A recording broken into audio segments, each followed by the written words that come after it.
잘 팔리는 문학회 시즌 3! 안녕하세요 청취자 여러분. 저희는 이번에 새롭게 뽑힌 3기 패널 이은빈입니다. 시즌 3 첫 번째 화의 진행자를 맡게 되었는데요. 앞으로 더욱 재밌는 방송 선보이겠습니다. 그럼 시즌 3를 빛낼 분들을 소개해드리겠습니다. 와! 먼저 소원씨. 네, 안녕하세요. 저는 서울과학기술대학교 문예창작학과 17학번 이소원입니다. 지금 현재 2019학년도 정학생회장을 맡고 있어요. 인싸다! 저는 현재 서울과학기술대학교에서 2학년이고 문예창작학과 부학생회장을 맡고 있습니다.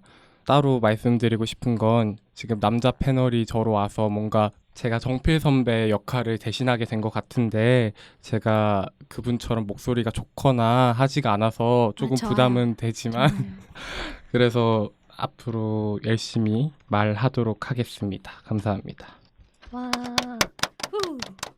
네, 다음은 우리 에디씨 소개를 부탁드려요. 네, 처음 뵙겠습니다. 저는 에디터 D 줄여서 에디라고 불러주시면 되고요.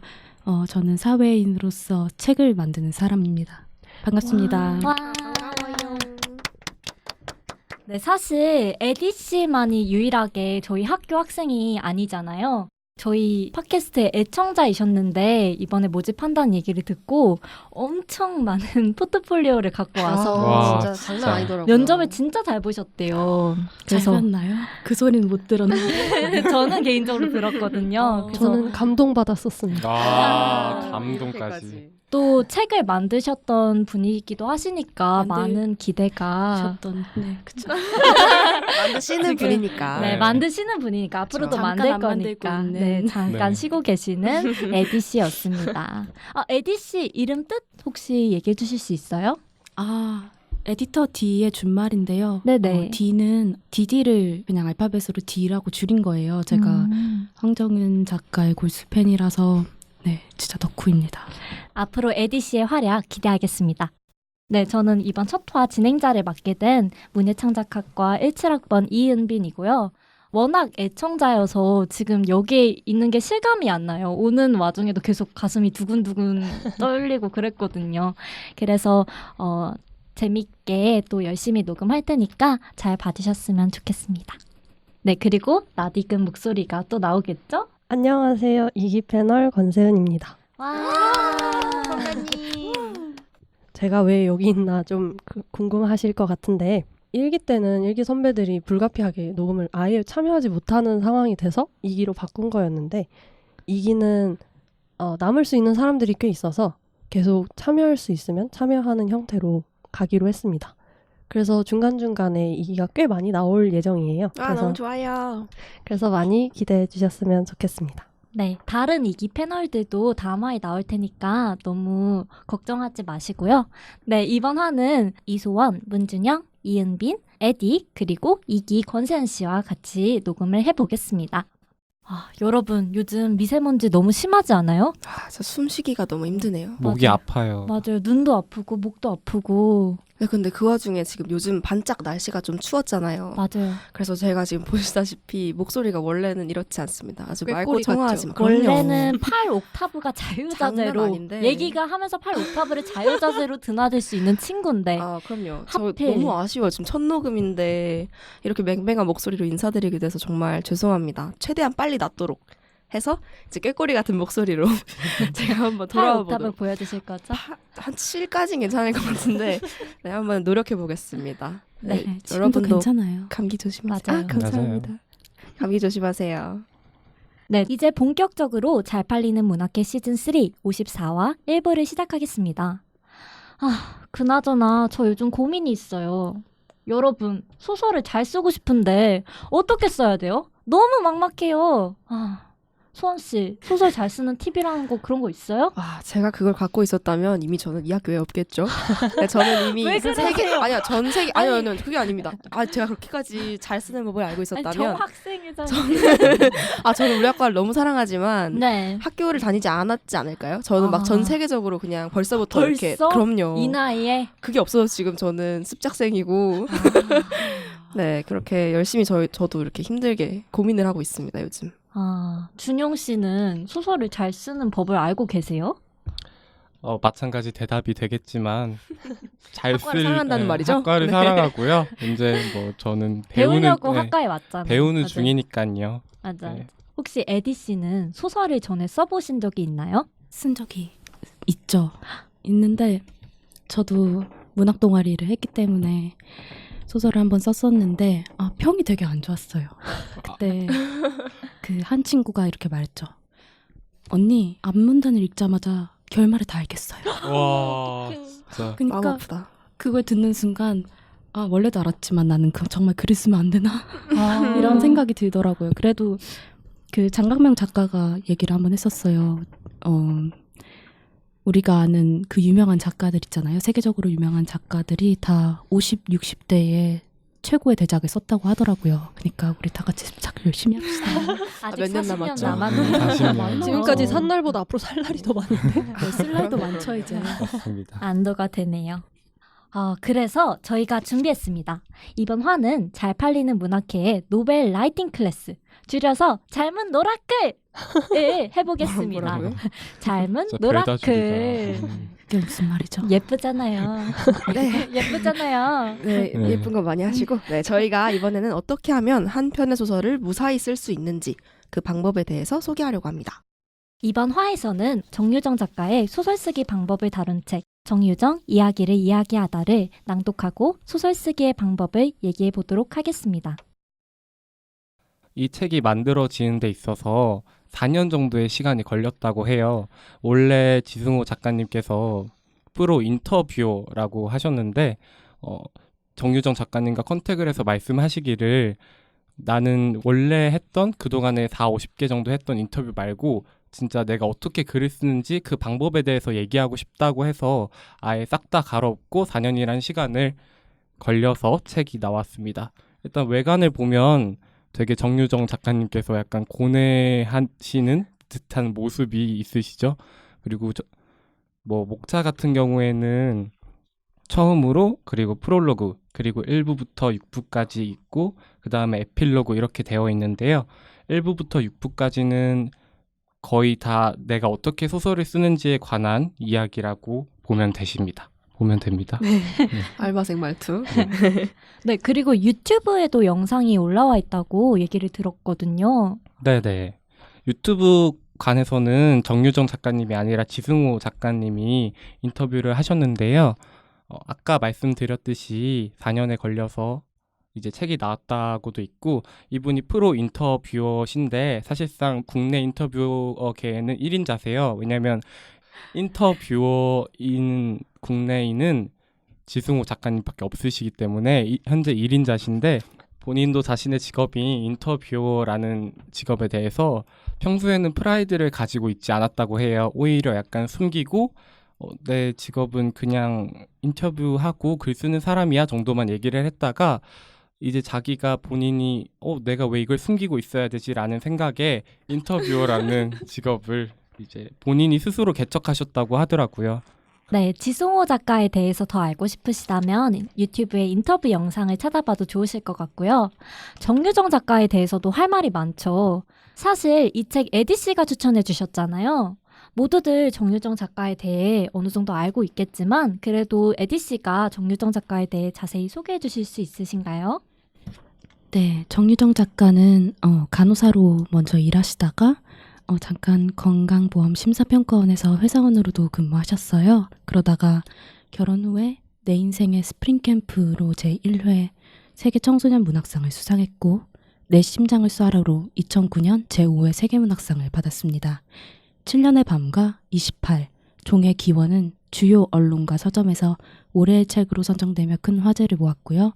7년의 밤 같은 경우에는 장동건 씨가 나온 영화로 다시 메이킹이 됐죠. 그 다음에 종의 기원은 연극으로도 올라오고 있다고 합니다. 혹시 정유정 작가의 책을 읽어보신 패널분이 있나요?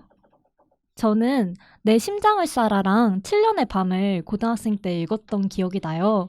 근데 제가 그때는 소설을 별로 안 좋아하는 학생이었는데 이 책을 읽는데 그 소설을 그만 읽지를 못하겠는 거예요.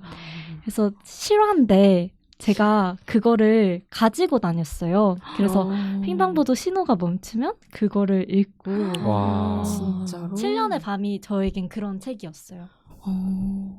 그러기 힘든데 사고 나요. 현실적이네요. 저 같은 경우에는 7년의 밤을 읽다가 처음에 너무 재미가 없는 거예요. 오해하지 끝까지 들으세요. 한국말은 끝까지 들으셔야 해요. 네, 다음 코너는 정유정 작가 들으시면 큰일 날 것 같으니까 아닙니다. 다음 코너로 넘어가겠습니다. 아니, 설명하고 싶어요. 얘기해주세요. 네, 7년의 밤은 처음에 듣다가 재미가 없어서 그러니까 그때는 문학 작품이랄 거를 많이 읽어보지 않았던 때였어요. 한국 문학 작품 특히. 그래서 너무 어렵다는 생각이 들어서 문장이 너무 무겁다? 그래서 읽지 않았다가 나중에 다시 읽었는데 뭐 이런 너무 재밌는 거예요. 정말 저도 밤을 꼴딱 새워가면서 횡단보도에서는 읽으면 안 돼요. 네, 밤을 꼴딱 새우면서 읽고 지금은 필사하고 있어요. 네, 너무 좋아서 그리고 다른 작품들도 너무 좋아하고 네, 그렇습니다. 맞아요. 그러면 에디 씨는 정유정 작가 작품의 특징이 어떤 거라고 생각을 하세요? 저는 정유정 작가 책이 물론 장편 중에서도 되게 두꺼운 장편 축에 속하지만 항상 느껴요. 이 책을 텍스트의 무게로 환산을 하자면 같은 장수 대비 가장 무거운 책이 아닐까라는 생각을 가끔 해요. 네, 왜냐면 철학적이네요. 그 정도로 압도적인 문장을 구사하시는 분이고 정말 노력이 많이 들어갔다는 게 한 문장 한 문장에서 느껴지니까 네, 굉장히 무게가 있는 작가라고 그리고 그런 글을 쓰는 사람이라고 생각합니다. 네, 정말 책에 밀도가 있는 그런 글을 쓰시는 분이시죠. 그렇죠. 그 네. 말을 하고 싶으셨다는 표정이네요. 그렇습니다. 요약을 잘하시는 분이시네요. 네, 저는 정유정 작가 책을 읽으면서 정말 배경 설정이 너무 탄탄한 거예요. 현실보다 현실 같은? 정말 자료 조사를 많이 하시고 이 책을 쓰셨겠구나 생각을 많이 했거든요. 그래서 오늘은 정유정 작가의 이야기를 이야기하다를 읽어보면서 정유정 작가가 책을 어떻게 쓰시는지, 어떤 팁이 있는지를 한번 알아보도록 하겠습니다. 이제 낭독 시작하겠습니다. 인터뷰 형식이 돼 있어서 질문은 제가 읽고 답변은 한 명씩 돌아가면서 읽는 걸로 하겠습니다.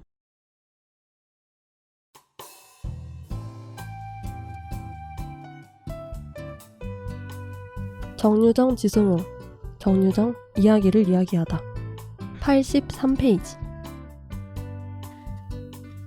이제 본격적으로 소설 쓰기에 대해 이야기해보자. 우선 작가에 대해서. 소설의 씨앗 혹은 시작. 첫 문장으로 출발하는 작가, 사건으로 출발하는 작가, 어떤 이미지 혹은 영감으로부터 출발하는 작가, 주제에서 출발하는 작가, 어느 쪽인가? 나는 질문에서 시작한다. 내게는 주변에서 일어나는 일 혹은 세상을 떠들썩하게 만드는 사건에 어떤 질문을 던지고 답을 찾아가는 습관이 있다. 즉각적으로 답이 나오는 경우는 거의 없다. 그렇다 혹은 아니다. 옳다 혹은 그르다. 도덕적인가 비도덕적인가 로 답을 낼 수 있는 성격의 질문이 아니기 때문이다. 만약 즉각적으로 그런 식의 답변이 나온다면 그것은 소설적 질문이 아니다. 소설적 질문은 반드시 주관적인 답을 요구한다. 곰곰이, 끈덕지게, 사실의 이면에 도사린 무엇을 상상해야 한다. 당연한 얘기지만 상상은 도덕이나 윤리, 법, 사회적 관행이나 시선 등에서 자유로워야 한다. 하지만 모든 질문에 대해 소설을 쓰진 않을 것 같다.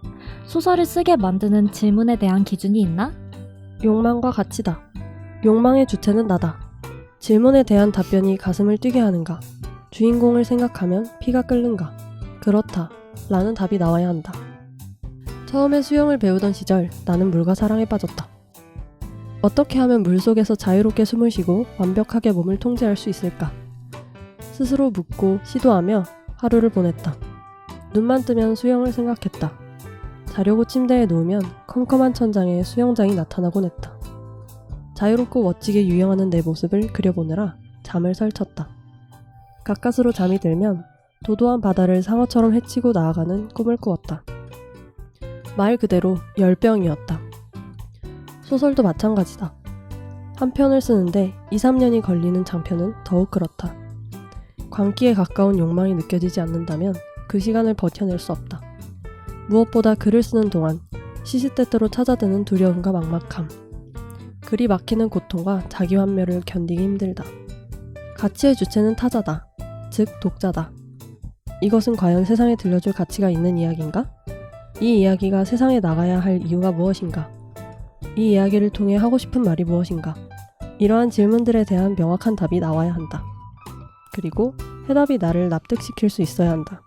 그래야 내가 독자를 설득시킬 수 있으니까.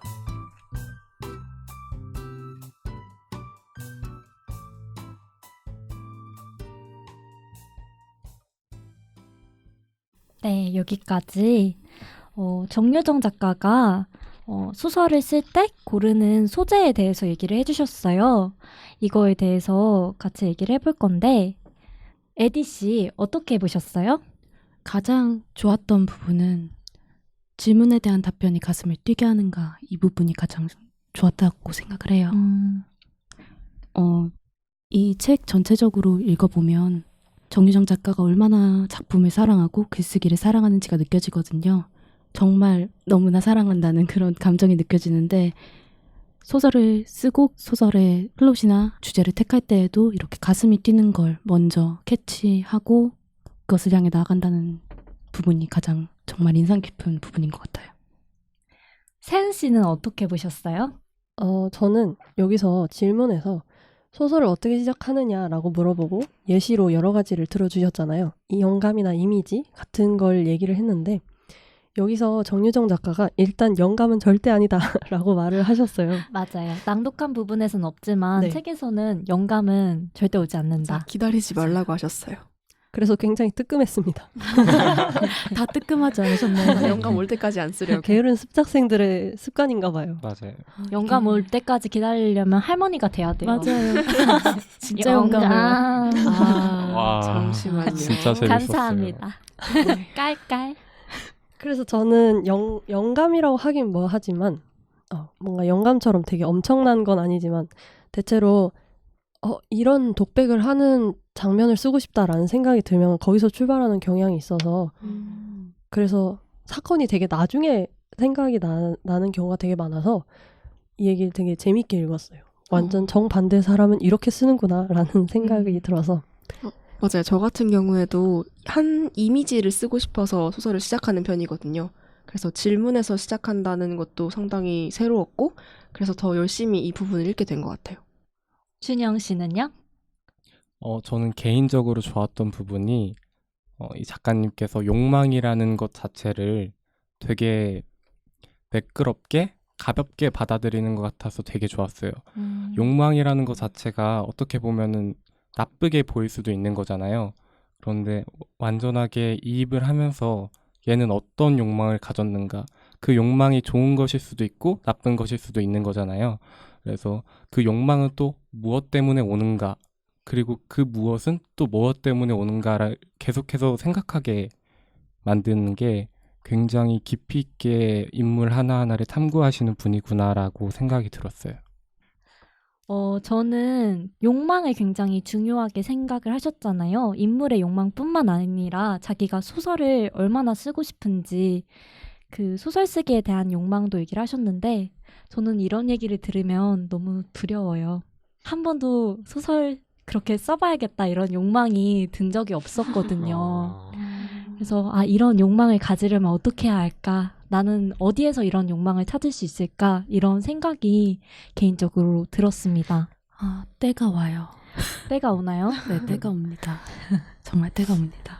저는 오히려 그러니까 고등학교 다닐 때 그때 뭔가 공부를 하기 싫으니까 글을 막 쓰고 싶어지는 그런 게 또 있더라고요. 공부를 해야 되나? 아니요 공무원 시험 준비를 해볼까요? 그러면 진짜 근데 공부를 하기 싫은데 일단 책상에 앉아 있어야 되잖아요. 그죠. 근데 그러다 보면은 그냥 노트가 있고 펜이 있는데 진짜 너무 쓰고 싶다. 맞아. 나 일단 내 앞에 문제는 풀기 싫은데 아. 너무 글을 만들고 캐릭터를 뛰어다니게 하고 싶다. 이 욕망이 있어가지고 아. 저는 고등학교 때 진짜 열심히 글을 썼었어요. 아, 근데 지금은 뭐 책상에 앉기가 힘드시잖아요. 그쵸. 좀만 앉기가 힘들죠. 힘드시잖아요. 그쵸. 자연스럽습니다. 맞아요. 저도 고3 때 책을 가장 많이 읽었던 그런 어. 시기여서 매우 우리 공감이 공부를 한번 되는. 해봅시다. 제가 9급 공무원 시험을 신청을 해볼게요. 독서실을 글을 쓰기 일단 위해서. 다녀야겠습니다. 네, 더 싫어하는 걸 만드는 거죠. 근데 고등학교 때 네네. 고등학교 3학년 때 쓰게 되는 게 단순하게 딴짓을 하고 싶어도 물론 있었지만 저는 개인적으로는 내가 왜 이런 곳에 있어야 되지라는 궁금증에서부터 그럼 다른 사람들은 어떻게 생각을 할까라는 거에 퍼져서 아까 말씀하신 대로 진짜 내 상상 속의 인물을 넣어서 그 아이가 상처받든 혹은 기쁘든 그거를 상황을 계속해서 놓이게 하고 싶었던 게 있었던 것 같아요. 그래서 저는 고등학교 3학년 때 억지로 해야 되는 야간 자율학습 시간에 한 6개월 동안 단편 소설을 3개 쓴 것 같아요. 그래서 계속해서 퇴고하고 하는데 진짜 공부도 하나도 안 하고 그랬던 기억이 있네요. 올바른 청소년상인가요? 포인트는 공부를 해야 한다. 공부가 아. 시작인 것 같아요. 일을 해보세요, 여러분. 일은 어떨까요? 정말 글 쓰고 싶어질 것 같은데요. 주술이 안 맞는 문장을 한 10개쯤 보다 보면 아, 글도 보기 싫어지나요? 아니요, 글은 보고 싶은데 항상 즐겁죠. 집에 돌아와서 정말 좋은 작품 볼 때 너무 즐겁고 한편으로는 편집자가 얼마나 고생을 했을까 이 생각도 하고요. 네, 전직 편집자의 한탄이었습니다.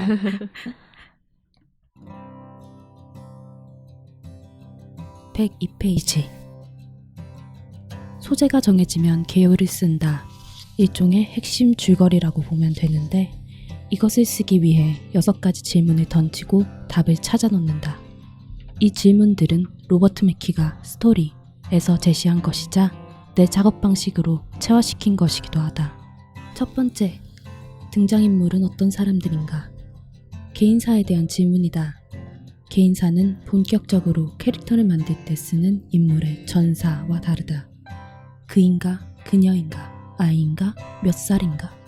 신체적 특징은 성격이 급한가? 행동형 인간인가? 감정 기복이 심한가? 말수가 많은가? 정치 성향이 보수적인가? 직업은 무엇인가? 같은 질문들에 대한 답으로 인물의 카탈로그라고도 부른다. 두 번째, 그들은 무엇을 원하는가? 욕망에 대한 질문이다. 욕망에는 2개의 차원이 있는데 겉으로 드러난 욕망과 내재된 욕망이다. 겉으로 드러난 욕망은 나도 알고 너도 알고 알만한 사람은 다 아는 것이다. 내재된 욕망은 숨겨진 욕망이다. 가슴 밑바닥에서 꿈틀대면서 어떤 계기가 오면 불꽃으로 점화할 가능성이 있는 욕망. 주요 등장인물, 적어도 주인공에겐 병립할 수 없는 2차원의 욕망이 존재해야 한다. 주인공이 외적으로도 내적으로도 오로지 지구를 구하겠다는 욕망 하나뿐이라면, 즉 욕망이 충돌하면서 빚어내는 갈등이 없다면 플롯 표면에서 일어나는 사건들이 감탄사가 절로 나올 만큼 기발하거나 한눈에 팔지 못할 만큼 다이내믹해야 할 것이다. 그러지 못하면 이야기가 단조롭고 지루해질 가능성이 크다. 2차원의 욕망을 가진 주인공이라면 내재된 욕망이 더 중요해진다. 그것이 무엇인지 알아내야 한다. 주인공을 행동하게 만드는 것은 결국 내재된 욕망일 테니까. 세 번째, 그들은 왜 그것을 원하는가? 욕망의 동기에 대한 질문이다. 2차원의 동기가 모두 필요하다. 내 심장을 쏴라 에서 수명은 세상으로 나가는 것이 두렵기 때문에 자기 안에 꼭꼭 숨는다. 겉으로 드러난 욕망의 동기다. 그러나 거듭 탈출을 시도하는 승민을 지켜보면서 조금씩 심경의 변화를 일으킨다. 관심을 갖고 궁금해한다. 저놈은 왜 안나푸르나로 가기를 원할까? 그것도 눈이 멀어가는 상태에서 글라이더를 타고 비행하려 드는 걸까? 죽으러 가는 것이나 진배 없는데. 급기야 수명은 승민의 탈출 소동에 휘말리면서 꼭꼭 닫아두었던 자기 안의 지옥을 들여다보게 된다. 승민이 죽으러 가는 게 아니라 살기 위해 간다는 것을 알아차린다. 자기 자신으로 사는 것이 곧 삶이라는 것을 깨닫는다. 이 깨달음이 내면적 욕망의 동기다. 네 번째, 그들은 어떻게 그것을 성취하는가? 인물의 행동과 선택에 대한 질문이다. 수명은 승민의 비행이 곧 죽음을 의미한다는 걸 알면서도 적극적으로 돕는다. 나아가 승민과의 동행을 결심한다. 앞이 잘 보이지 않는 승민을 위해 구조신호용 조명탄을 쏘아 올려 비행을 인도한다. 승민이 날아간 후 홀로 남게 된 수명은 자기 삶을 되찾기 위해 정신보건심판위원회에 선다. 다섯 번째, 그들을 가로막는 것은 무엇인가? 대립, 갈등, 장애물에 대한 질문이다. 수명의 표면적인 대립 세력은 그를 가두고 있는 병원의 폐쇄적이고 억압적인 체제일 것이다. 그러나 궁극적으로 싸워야 할 상대는 자기 안의 지옥이다. 지옥에서 울리는 목소리는 그를 두렵게 하고 행동을 통제하며 결정적인 순간에 자기 안으로 숨어들게 만든다. 선택의 순간에 늘 물러서게 만든다. 여섯 번째, 그 결과 어떤 일이 벌어지는가? 사건과 변화에 대한 질문이다. 욕망이 두 개의 차원인 만큼 사건도 두 차원으로 벌어진다. 하나는 병원을 탈출하기 위해 겪어야 하는 사회 체제와의 싸움. 다른 하나는 수명의 내면에서 벌어지는 변화. 따라서 내 심장을 쏴라는 수명과 승민의 정신병원 탈출기이자 자기 자신을 상대로 싸우고 이겨낸 수명의 성장소설이라는 성격을 띈다. 이 6가지 질문에 대한 답이 나오면 개요를 쓴다. 누가, 언제, 어디에서, 무엇을, 왜, 어떻게의 순으로 간략하게 쓰고 맨 끝에 한 문장으로 이야기를 요약한다. 가령 내 심장을 쏴라의 요약문은 이렇다. 정신병원에서 만난 두 청년이 탈출을 하기 위해 별짓 다 하는 이야기.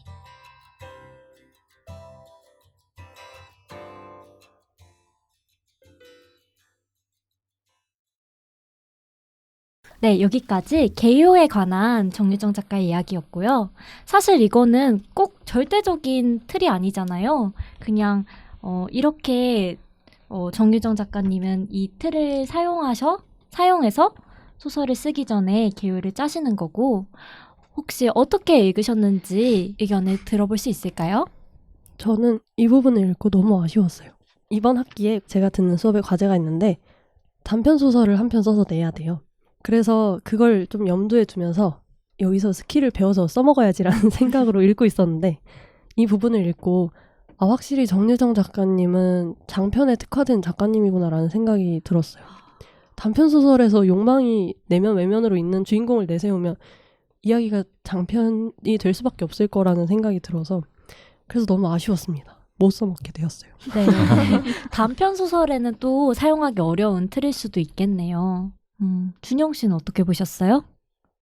저는 개인적으로 굉장히 재밌었던 부분이 마지막에 가령 내 심장을 쏴라의 요약문은 이렇다였는데, 만약에 이게 아니라 내 인생의 요약문은 이렇다라고 했을 때 어떻게 될까라고 생각을 해봤어요. 그래서 질문 자체도 등장인물은 어떤 사람들인가 말고 나는 어떤 사람인가, 나는 무엇을 원하는가, 나는 왜 그것을 원하는가, 나는 어떻게 그것을 성취하는가, 나를 가로막는 것은 무엇인가, 그 결과 어떤 일이 벌어지는가, 이렇게 얘기를 하면은 굉장히 나 자신에 대해서도 잘 알 것 같은 기분이 들거든요.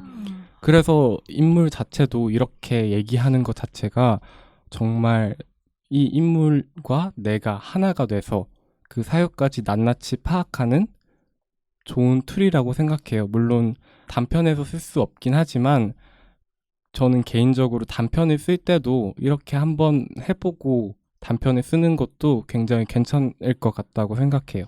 방금 말씀하신 거 완전 자소서 쓰는 툴이네요. 그렇죠. 몰랐어요. 그렇죠. 소름 돋았어요. 그렇죠. 여러분, 자소서에도 이걸 쓸 수 있어요. 네, 쓸 수 있습니다. 아주 완벽한 자소서 같아요. 그러니까요. 아주 잘 쓰실 것 같아요, 준영 씨는. 에디 씨는 어떻게 해보셨어요? 저는 이거 한 3번 읽었는데, 읽으면서 사실 그 쓰는 방법보다는 수명과 승민의 이야기가 너무 제 머리를 사로잡아서 다른 게 읽히지 않을 정도로, 네, 다시 한번 읽어야겠다는 생각을 하면서 이게 내 낭독을 했습니다. 심장을 쏴라. 네, 그 네. 책을 안 읽어봤거든요. 아. 네, 꼭 읽어야겠습니다. 네, 정말 재밌습니다. 추천 감사합니다. 근데 분명히 많은 답이 나올 수 있는 단순한 질문인데 옆에 다르신 글들이 다 흥미를 자극시키는 것들만 쓰셔가지고 그 부분도 되게 상상력이랑 뭐 소재들이 끊임없이 나오시는 분이시구나 이런 생각이 들었습니다. 네, 혹시 소원 씨 얘기해 주시고 싶으신 거 있나요? 네, 저는 소설을 쓸 때 한 번도 개요를 작성하고 소설에 들어간 적이 없어요, 사실은. 저는 그냥 등장인물을 던져놓고 이제 그 친구가 어떻게 하는지 저는 내버려 두거든요.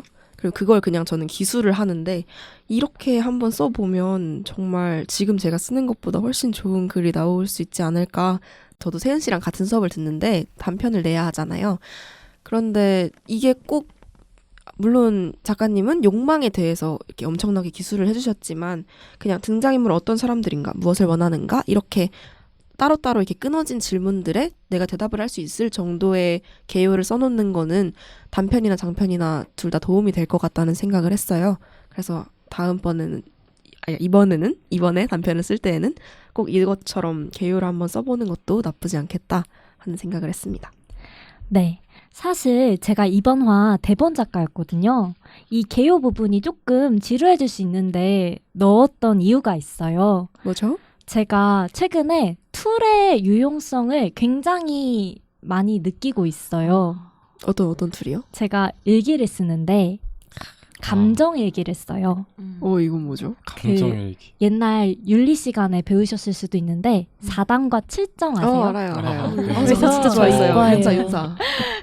거기서 7정이 희노애락 596이잖아요. 네. 애호욕 아닌가요? 애호욕이잖아요. 뭐든. 그거를 한번 해보면 기쁨, 분노, 그리고 슬픔, 기타 등등. 즐거움, 기타 등등 있어요. 기타 등등이 있어요. 근데 일기를 쓰라고 할 때 뭘 쓰지? 막막했다가 이 툴이 있으니까 내가 오늘 이 부분이 기뻤어. 내가 오늘 이 부분이 화났어. 그리고 좀 더 이렇게 카테고리화가 돼 있으니까 더 쓸 말도 많이 생각이 나고 내가 이걸 바라는구나. 내가 이게 슬펐구나. 이런 다양한 면을 볼 수 있어서 좋았다고 생각을 해요. 칠정을 써 놓으시고 거기다가 하루 맞아요. 일을 쓴다는 거죠? 맞아요. 좋네요. 그거. 네, 그래서 요즘 툴의 유용성을 깨닫고 있어서 그러면 하루에 그렇게 많은 감정이 다 있었나요? 네, 의외로 그래요? 다 있어요. 저는 의외였던 게 분노가 많더라. 주변 사람들은 아니라고 생각할지도 몰라요. 아니. 너무 그러니까 당연하다고 생각할지도 제가 몰라요. 그걸 표현을 잘 안 하는 편인데 음. 약간 또 그걸 계속 꾹꾹 담아두면 힘들잖아요. 그쵸. 그래서 난 이 부분이 짜증났어. 이거를 저 자신만 알고 있지만 뭔가 그걸 알므로써 내 편이 생긴 느낌? 내가 내 편이 되는 느낌? 너 이거 싫었구나. 이 부분은 피하자. 이렇게 깨닫는 게 있는 것 같아요. 상당히 좋은 습관을 갖고 계시네요. 그래서 소설을 쓸 때도 이런 툴이 있으면 좀 더 잘 써 나갈 수 있지 않을까라는 생각에서 갖고 왔습니다.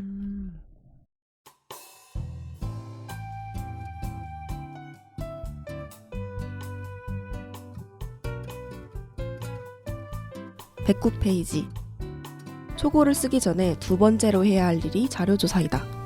개요를 제대로 작성했다면 이제부터 무엇을 조사해야 하는가를 대략 알게 된다.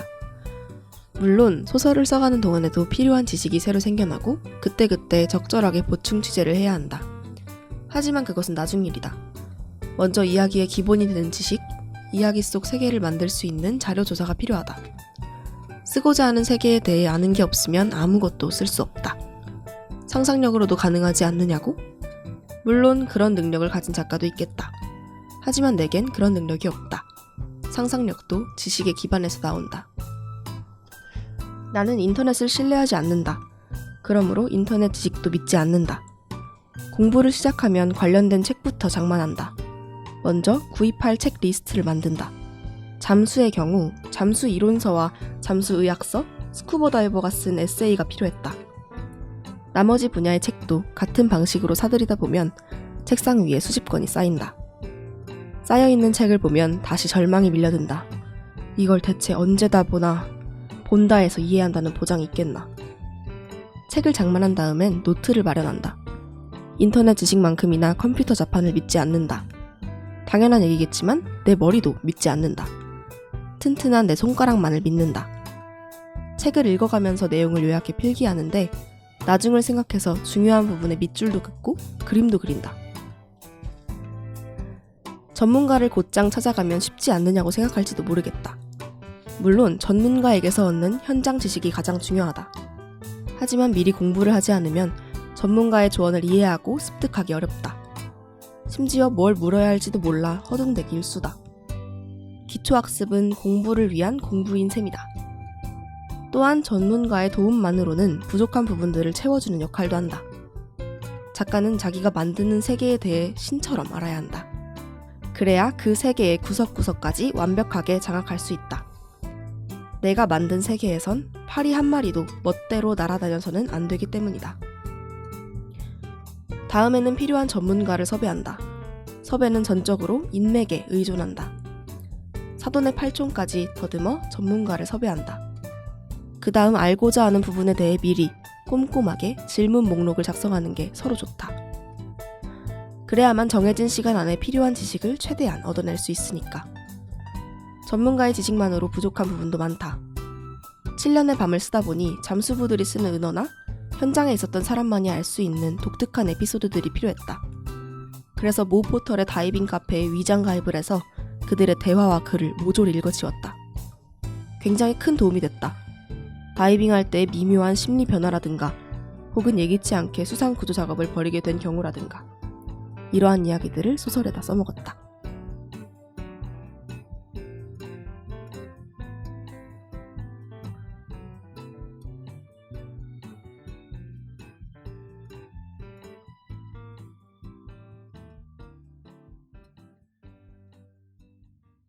혹시 준영 씨 어떻게 읽으셨어요?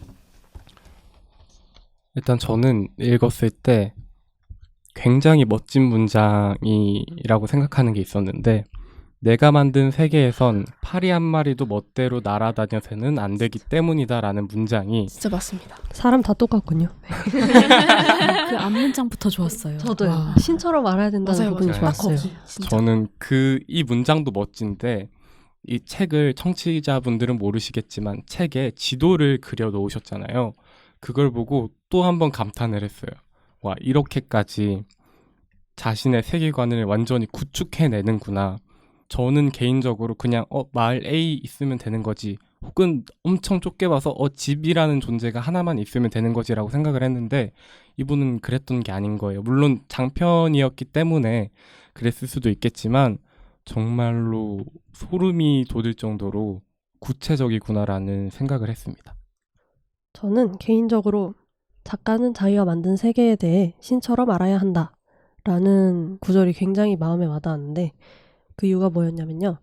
제가 지난 학기에 썼던 단편소설에 어차피 이 부분은 제가 써먹을 게 아니니까 라고 생각하고 구체적으로 설정을 안 한 부분이 있어요.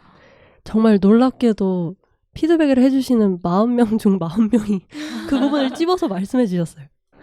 독자는 생각보다 훨씬 날카롭다는 걸 깨닫고 쓰지 않을 부분이라도 알아야 된다라는 걸 배웠는데, 그걸 이렇게 표현해서 너무 감탄했던 것 같아요. 저도 여기가 너무 좋아서 그 앞에 문장에도 비슷한 내용이 나와요. 쓰고자 하는 세계에 대해 아는 게 없으면 아무것도 쓸 수 없다. 이게 저는 고전 작가들, 외국 고전 작가들, 특히 상상력을 기반으로 바탕으로 한 SF 작가들이나 그런 분들 보면서 느껴요.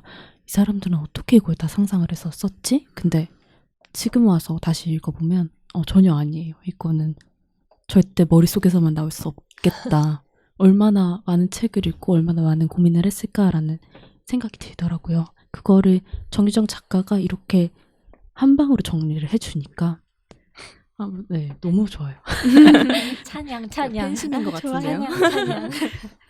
저 같은 경우에는 자료조사가 정말 중요하다는 걸 느낀 게, 이거 약간 TMI일 수도 있는데, 제가 중학교 3학년 때 처음 썼던 단편이 있어요. 근데 그때 썼던 게 그 시대물이었거든요. 조선? 근데 제가 그 얘기를 쓰려고 샀어요. 책을 한 3-4권을 다 그 조선 그 왕이 이 집권하던 시대 배경이랑 그때 야사 이런 것까지 다 해가지고 읽었었거든요. 그래서 이걸 읽으면서 그때 생각이 되게 많이 났고 심지어 그 아까 준영 씨가 말씀하셨던 그 지도 같은 거 있잖아요.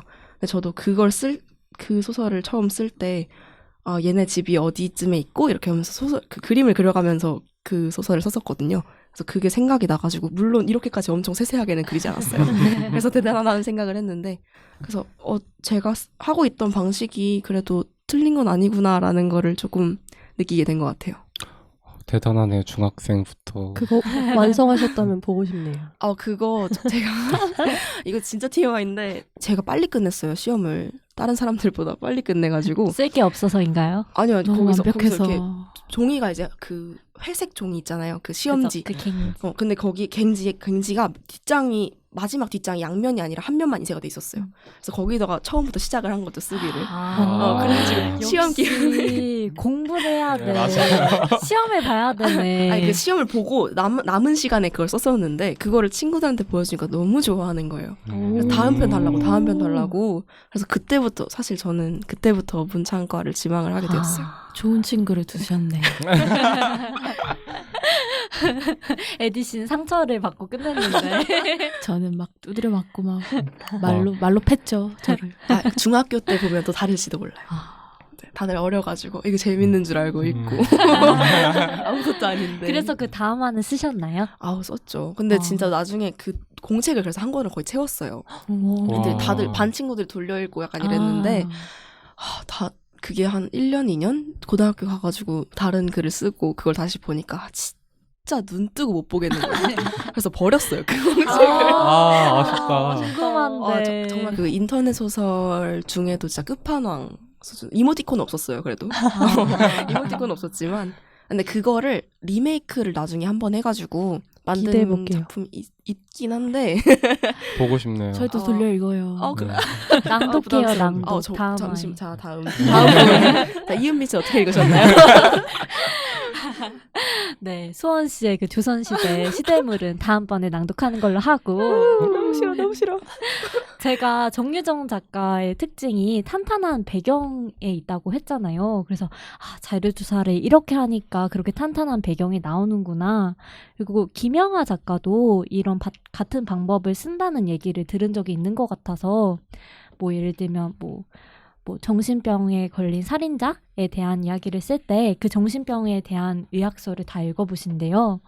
그리고 J.K. 롤링도 그냥 한 번 나오는 인물도 그 인물의 카탈로그와 배경까지 정말 세세한 설정을 한다는 얘기를 듣고 정말 배경 설정을 위한 자료 조사가 중요하구나를 느꼈습니다. 네, 이번에는 수정에 관하여 쓴 챕터를 읽어보도록 할게요. 192페이지. 초고는 90%를 벌의 원고다. 차마 원고라고 말하기도 어려운 수준이고 일필휘지로 막 쓰는 거라서 대가의 일필휘지가 거침없이 비상하는 새라면 내 일필휘지는 알이거든. 부화하는 데만도 한 세월이 가야 한다. 알이든 뭐든 일필휘지라면 빨리는 쓰겠다. 초고를 끝내는데 얼마나 걸리나? 그렇다. 빠르면 한 달, 길어도 석 달이다. 음식의 유효기간이 있듯 이야기도 그렇다고 믿는다. 상상력이 뻗쳐가는 대로 눈썹이 휘날리도록 빨리 쓴다. 초고는 완성도가 문제되지 않는다. 나 말고 누가 내 초고를 보겠는가. 말이 되든 말든 유치하든 말든 머리가 활활 타오를 때 말 그대로 뚝딱 해치워버린다. 이 과정은 광기 비슷한데 소설을 쓰는 전 과정에서 자주 경험하지 못한다. 이야기의 토대를 만든다는 점에서도 나 자신을 위해서도 소중한 시기다. 제대로 굴러만 가면 두려움과 막막함이 줄어드는 시기이기도 하다. 그래, 나 이거 쓸 수 있을 것 같다. 등단한 지 10년이 됐다. 장편만 5권을 냈고 등단 전 출간한 소설까지 합하면 8권인데 아직도 소설 쓰기가 두렵고 막막한가? 내 경우는 그렇다. 소설을 쓰는 동안 3가지 두려움에 시달린다. 초고를 시작하기 직전엔 두려움을 넘어 막막하기까지 하다. 알래스카 설원에 꽃삽 하나 들고 그걸로 도시를 건설하겠다고 나선 기분이다. 나 자신이 너무나도 의심스럽다. 내가 과연 이걸 할 수 있을까? 초고를 끝내고 본격적인 작업에 들어가면 정말로 의심스럽다. 과연 이걸 끝낼 수 있을까? 퇴고를 하고 나면 세상에 나가 어떤 평가를 받을지 두렵다. 모든 일이 다 그렇겠지만 글쓰기도 결국 나 자신과의 싸움이다. 두려움과 의심의 압박을 이겨내야 한다. 이겨내지 못하면 펜을 놔야 한다.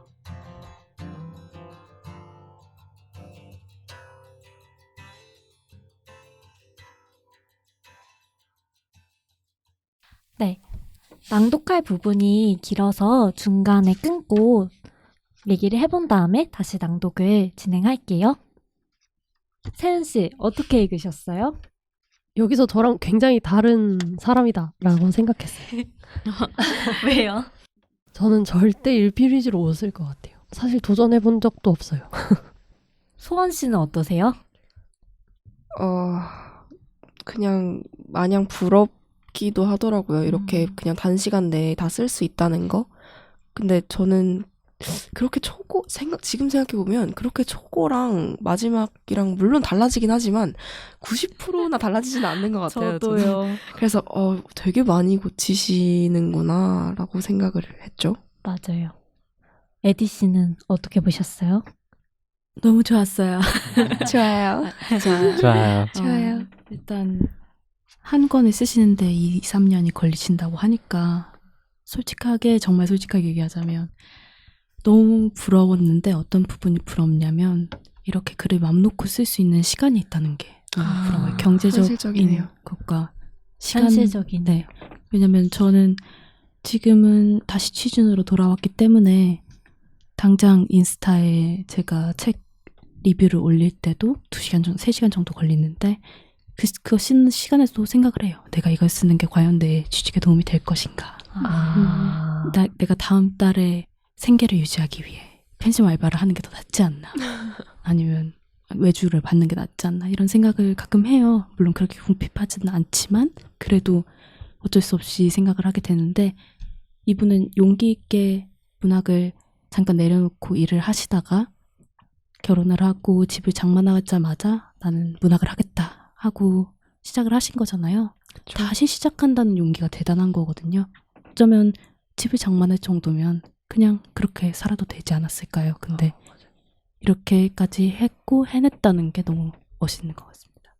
에디 씨가 전업 작가의 삶을 굉장히 부러워하셨어요. 부럽습니다. 맞아요. 또 이런 시간이 필요한 거겠죠? 준영 씨는 어떻게 보셨어요? 저는 낭독했을 때 제일 마지막 부분에 이겨내지 못하면 펜을 놔야 한다라는 부분이 있었는데 이거 보고 되게 처음에 화가 났어요. 아니 나는 아직 물론 막막한데 이렇게 쉽게 펜을 놔라고 하는 건가? 그리고 앞에 부분에 1페이지 얘기했을 때 아니 나는 그게 되는 사람이 아닌데 너무 1페이지로 해보고 그 다음에 뭐 두려움을 견뎌내봐라 이런 식으로 얘기를 하시는데 일단 1페이지도 지금 못하겠는데 무슨 소리냐 했는데 나중에 생각이 좀 달라졌던 게 펜을 놔야 한다라는 게 작가에게 포기해라라는 말이 아니란 걸 느꼈어요.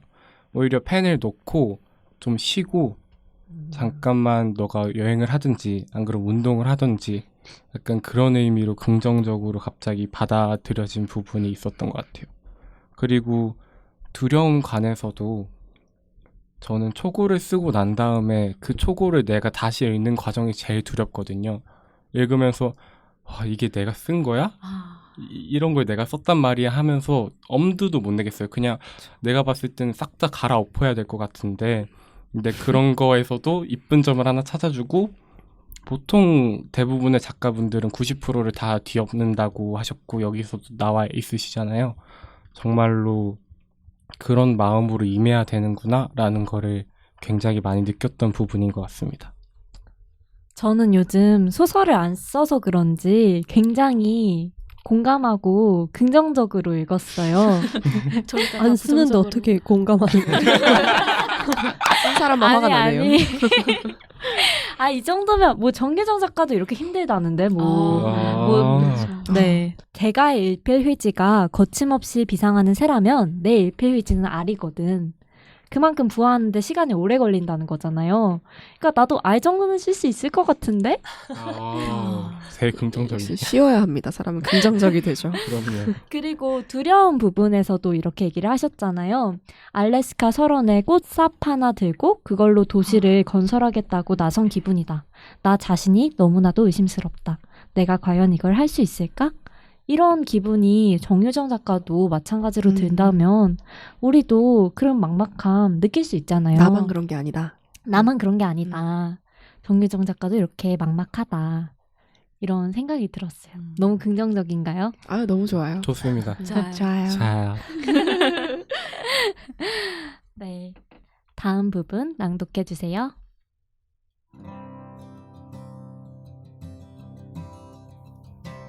(195페이지) 앞서 초고에서 버리지 않는 부분이 시작과 결말이라고 했다.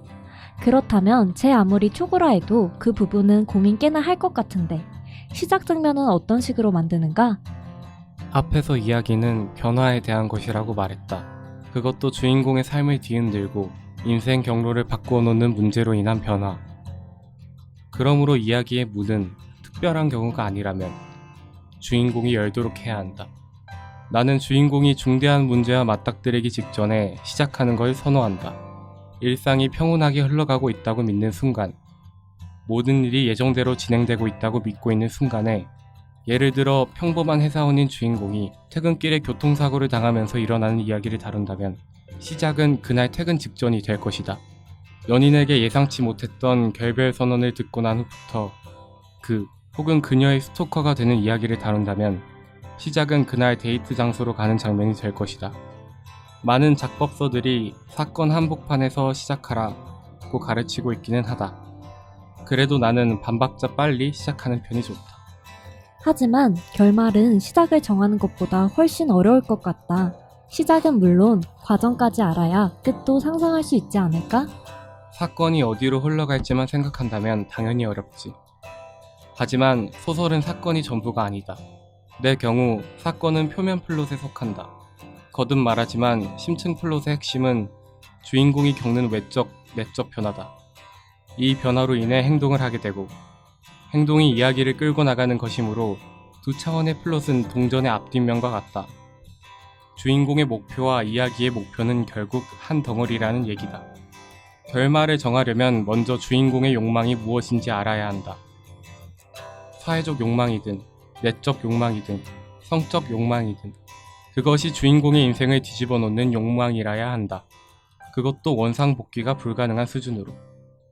두 번째로 욕망을 이루지 못했을 때, 즉 목표 달성에 실패했을 때 있는 것이 무엇인가를 알아야 한다. 가장 중요한 것을 잃어야 한다. 잃는 것이 사소하다면 이야기도 사소해질 가능성이 크다. 전 재산이 100만 원인 사람이 10,000원을 잃는다 해서 인생이 뒤집히는 것은 아니니까. 반대로 목표를 달성한다면 이때에도 삶이 뒤집히는 변화가 있어야 한다. 아무것도 바뀌지 않으면 아무 일도 일어나지 않은 것이다. 그 과정에서 얼마나 스펙터클한 사건들이 있었는가와는 상관없이 둘 다 취할 수도 있다. 흔히들 아이러니 결말이라고 부른다. 주인공은 목표 달성에 성공했으나 그 대가로 가장 중요한 것을 잃는다. 이제 따져보고 선택하면 된다. 이야기의 진실과 작가가 전하려는 주제에 가까운 것이 무엇인가? 주인공의 실패인가? 성공인가? 아니면 아이러니인가? 어느 쪽을 선택하든 주인공의 삶은 이야기가 시작할 때와 완전히 달라져 있어야 한다.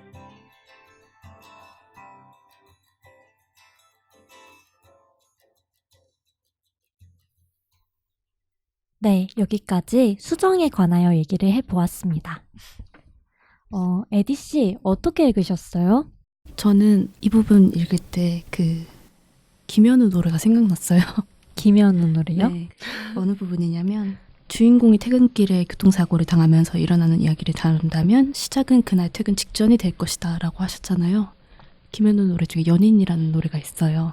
후렴구가 모퉁이 뒤에 숨어 그녀가 다가오는 거, 나의 연인이 다가오는 것을 바라보는데 1절은 되게 그녀를 만나기 전에 막 쇼윈도에 머리도 비춰보고 막 이런 장면이 나와요. 그게 생각이 나면서 이게 굉장히 효과적인 장치일 수 있겠구나. 노래도 텍스트니까요. 그 생각을 했습니다. 라고 팬이 말했습니다. 네. 연오빠 사랑해요. 네, 혹시 세은 씨 어떻게 읽으셨어요? 아까 말씀하신 부분이랑 좀 비슷한데 반박자 빨리 시작하는 게 정말 좋은 것 같아요. 너무 사건의 한복판에서 시작하면 앞에 나오는 설명들이 진짜 이거를 읽어보셔야 합니다. 다 일일이 뭔가 설명을 할 수가 없지만 그 아까 낭독한 부분에서 회사원이 교통사고를 당하는 일이 만약에 사건의 시작이라면 그 사람이 퇴근하는 때부터 얘기를 해야 된다라고 했는데 굉장히 좋은 시작점인 것 같아서 이거는 한번 써먹어보려고 생각 중입니다. 모든 것을 다 과제로. 그래서 좀 발등에 불이 떨어졌거든요. 맞아요. 저희 한 달 안에 단편을 써야 합니다. 와. 위로해주세요. 위로. 위로. 여기 정말 초고를 쓰는데도 이렇게 3개월? 짧으면 한 달, 길면 3개월 걸린다고 하셨는데 저는 어떡하죠? 분명히 이걸 겨울방학에 시작했거든요. 아 정말요? 아직도 끝나지 않았어요. 긴 만큼 더 잘 쓰리라 믿습니다. 준영 씨 어떻게? 저요? 네. 일단 마지막 부분을 읽고 주인공의 삶은 이야기가 시작될 때와 완전히 달라져 있어야 한다가 어떤 부분에서는 굉장히 공감됐고 어떤 부분에서는 굳이? 라는 생각이 들었어요. 근데 잘 생각을 해보니까 작가님께서 장편 소설이잖아요. 만약에 장편 소설인데 다 읽고 나니 변한 게 없으면 독자들이 좀 화를 내겠다라는 생각도 있어서 약간 장편 소설에 좀 특화된 말이 아닐까라는 생각도 했어요. 저는 개인적으로 단편 소설에서 만약에 진행을 한다면 굳이 바뀌지 않고 주인공만 바뀌지 않고 다른 것들이 다 변화되는 것도 괜찮은 효과라고 생각하기 때문에 이 부분에 대해서는 의견이 조금 갈리는 게 있습니다. 저는 개인적으로 궁금한 부분인데 사건 한복판에서 시작하라라는 말이 있잖아요. 네. 근데 이게 그러면 결말을 먼저 쓰라는 뜻인가요? 여기서 얘기하는 거는 그 초고에서 시작과 결말만 바뀌지 않는다. 그러니까 결말이 정해져 있다는 뜻이겠죠? 그 부분 말고 그러니까 반박자 빨리 시작하시는 게 그 퇴근 후에 교통사고가 나는 거잖아요. 근데 이분은 퇴근 직전부터 기술하라고 하셨잖아요. 진짜 딱 정박자면은 사고가 난 다음부터 시작을 하는 거죠. 그쵸. 첫 장면에 주인공이 사고가 치이는 나고? 거죠. 그러니까 먼저 중요한 걸 터트리라는 뜻이죠. 특히 단편 소설에선 그게 효과적이라는 사건의 완전 중심에서 시작하라라는 뭐라 그러지? 조언이 많은데 네. 근데 이거 괜찮은 것 같아요. 반박자 빨리 시작하는 거. 소원 씨는 어떻게 생각하세요? 저는 한복판에서 시작하는 게 정말 더 어려운 게 아닌가 하고 생각을 하는 게 왜냐면 이게 제가 이런 말을 처음 들어봐서 그러는데 혹시 일반적으로 어떤 사건이 있으면 그 사건이 일어나게 된 이유부터 얘기를 먼저 해주지 않나요? 근데 제가 알기로는 보통 이혼을 했다, 사고가 났다 하고 그 전에 일어났던 일을 얘기해주고 그거 사건이 터진 이후에 이야기를 해주는 게 작법서에서는 더 좋다라고 나와 있거든요. 그 이유가 뭐냐면 일단 첫 번째로 등단에 좀 특화되어 있다라는 걸 좀 염두에 주셨으면 왜냐면 처음부터 이제 확 사로잡아야 되니까 그런 게 포함되어 있지 않을까 저는 그렇게 생각해요. 일단 충격을 주고 네. 좋은 정보를 알아가는 기분이네요. 네, 저는 그래서 거의 이런 쪽에 베이스가 없어서 그냥 되게 그렇구나 하면서 그냥 읽었던 것 같아요. 그래서 여기에 되게 의문이 들었어요. 한복판에 시작하는 게 결말을 먼저 얘기하라는 건가? 하는 생각하면서 읽었어요. 이게 엄청 식상하고 자주 쓰이는 말이지만 그 오이디푸스 왕. 네. 이 플롯을 설명하는데 굉장히 자주 쓰이잖아요. 맞아요. 오이디푸스 왕이라는 그 희곡의 맨 처음 장면은 왜 여기 이런 저주를 받았나를 의문스럽게 여기는 데서 시작을 하는데 그게 바로 사건 한복판에서 시작하는 거라고 생각해요. 시간 순서대로 했으면 오이디푸스가 태어나는 데부터 했을 텐데 아, 그쵸, 그쵸. 그런 아. 말인 것 같아요. 맞아요. 네. 좀 더 독자들의 궁금증을 유발시킬 수 있을 법한 작법인 것 같아요. 이해가 잘 됐어요. 감사합니다.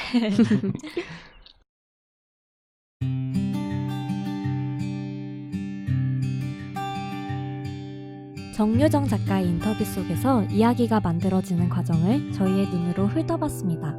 2부에서는 이보다 가볍지만 재치 있는 작법 방법을 얘기하려 합니다. 다음으로 이어지는 54화 2부 꼭 기대해주세요. 이쯤에서 잘 팔리는 문학회 시즌3 54화 1부를 마치겠습니다. 감사합니다.